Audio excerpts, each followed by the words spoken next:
What is a pizza without an actual pizza sauce? Using tomato ketchup on a pizza is too mainstream. That is why this week's recipe is about the perfect and the most delicious pizza sauce.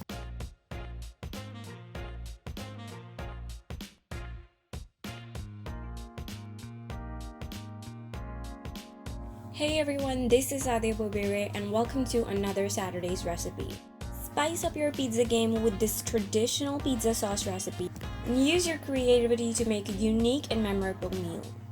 Making a pizza sauce at home instead of using a ready-made one might seem like a lot of work, but trust me, it's going to be worth it. Today's video was shot by my mom, so a huge thank you to her. In my first video, I had used regular tomato ketchup for the pizza base, but making a pizza sauce at home is going to create a lot of different. To be honest, the only difference between a restaurant-style pizza and a homemade pizza is their base and their pizza sauce.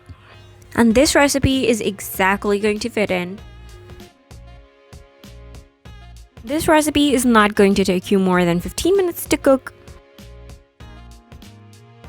If you've been watching my videos, you must know about my upload schedule, but for those of you who are new to the channel, I upload videos every Saturday, so make sure you hit the subscribe button, and if you like the video, hit the thumbs up. Also, press the bell icon so that you get notified every time I post a new recipe. If you use a different recipe than this one, do let me know in the comment section, and if you have any suggestions for new recipes, please drop them in the comments below.